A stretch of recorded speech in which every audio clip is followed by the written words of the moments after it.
Progescence des natifs Lion, ascendant Gémeaux. Les auteurs Anne-Marie Pelot et Gérard Attias, dans l'ouvrage 18 mois avant, Au fil du zodiaque, l'histoire familiale, révèlent que le progescence de ces natifs, donc 18 mois avant la naissance, parle d'un choix amoureux qui est difficile à faire. Le phrasé est entre les deux, mon cœur balance. Est-ce que l'un des parents aurait pu être tiraillé entre son père et sa mère, qui ne s'entendaient pas? Peut-être. Une fois adulte, en tous les cas, cette impossibilité de choisir entre ses deux parents a pu se généraliser à la vie affective. En biologie, cette indécision est liée au manque de repères et de direction et peut se manifester physiquement par des sinusites et des problèmes de glandes surrénales. On peut retrouver ce transposé également pour tous les enfants qui sont concernés par voie de conséquence par la garde alternée ou qui ont dû choisir entre l'un des parents par le conflit qui les opposait.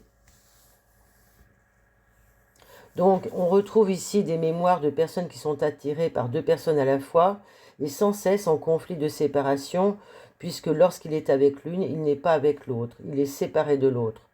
Donc il est sensible, cette personne est sensible aux allergies, aux eczémas, mais l'infidélité, quant à elle, va se manifester par de l'asthme. À ceci près que à la difficulté de choix va s'ajouter la difficulté de l'engagement, qui peut pousser aussi et mettre sur la piste d'un accouchement à risque. Donc il faudrait retrouver dans l'arbre ce qui s'est passé pour la naissance au moment où l'enfant s'est engagé dans le col. Est-ce qu'il y a eu une difficulté pour cet enfant ou pour un aïeul? Ici, dans ce projet sens, il y a une nécessité également d'avoir le cœur léger, qui vient en réponse parfaite pour soulager le parent qui a le cœur lourd. Il faut intellectualiser l'amour, en effet, ça peut être une solution pour ne pas souffrir et ça permet de garder le contrôle sur les émotions. Donc nous allons retrouver ce genre de comportement. Par ailleurs, c'est un autre phrasé. Je me sens supérieur à ma fratrie. Dans ce clan, un père a pu manquer. Absent, mort ou démissionnaire, et c'est un aîné qui a servi de substitut paternel à ses frères et sœurs, ce qui a pu entraîner des rivalités et des rancœurs. Aujourd'hui, le natif revendique ce droit d'aînesse, ce qui va poser un problème notamment au niveau des partages d'héritage, car inconsciemment il veut tout pour lui, il vivra comme une spoliation le fait que les autres demandent leur part. S'il n'est pas l'aîné, le conflit va encore se corser, puisque la seule solution pour devenir l'aîné est que tous ceux qui sont nés avant meurent. Et là, c'est un désir inconscient de mort sur les membres de sa fratrie qui peut se transformer en haine fratricide et en guerre fratricide, amenant des programmes de cancer du poumon sur la descendance. Au minima, ce sera de la boulimie qui apparaîtra chez un membre du clan ou des problèmes touchant les épaules. Dans ce cas, peut-être une femme sera de plus obligée de rester dans son masculin, car par la tradition, uniquement ce sont les garçons qui héritent.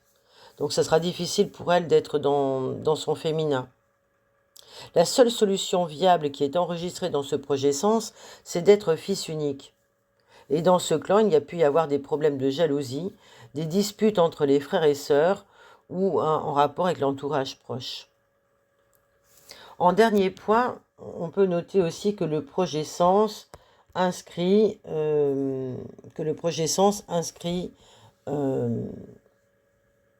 l'idée que la puissance est dans le déplacement. Si tel est le cas, il faudra aller plus vite que les autres et voir qui a dû fuir. Donc ce conflit peut conduire à des problèmes d'hyperthyroïdie. Et en quoi la rapidité est-elle une solution parfaite? Il faudra la retrouver dans les exemples donnés par le vécu et les expériences du natif. L'histoire familiale garde la mémoire de problèmes avec le mari d'une sœur ou un neveu, une nièce ou des cousins. Voilà, les rapports sont difficiles avec un projet sens Lion ascendant Gémeaux. Si vous souhaitez prolonger cette étude par les autres informations contenues dans votre thème natal en choisissant un thème de mémoire cellulaire ou en travaillant sur d'autres aspects karmiques, vous pouvez me contacter. Vous avez les coordonnées juste en dessous de ce podcast, notamment par ma page Facebook, où je serai toujours joignable. Vous pouvez aussi également partager, je vous en remercie, liker, vous abonner si cela n'est pas déjà fait. Merci pour vos commentaires éventuellement qui apporteront un éclairage aux autres personnes.